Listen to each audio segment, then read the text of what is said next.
make C the subject of the formula. How do you do that?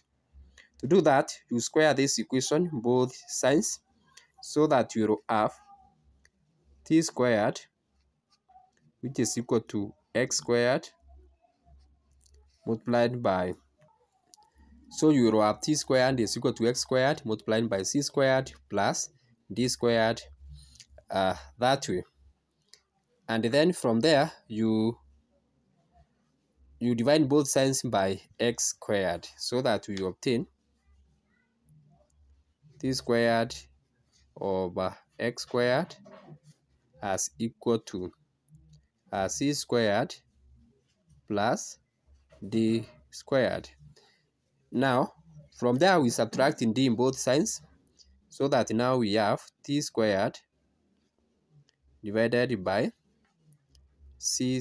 x squared minus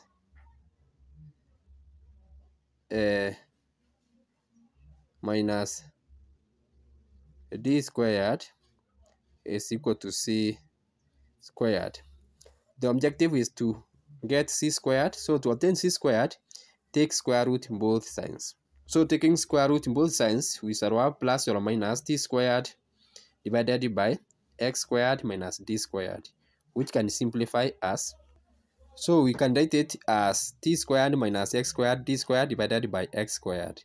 We can take square root of x squared, which is x, so that we have c is equal to, so c will be equal to plus or minus 1 over x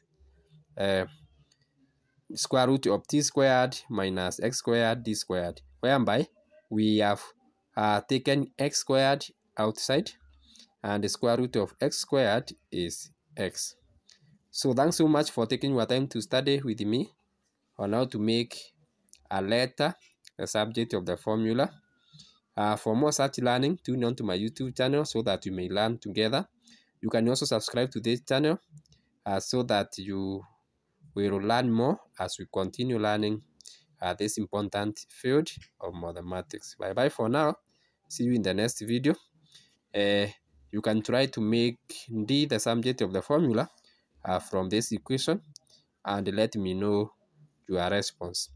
Make d the subject of the formula from this equation. Bye bye for now. See you in the next video as we keep on learning.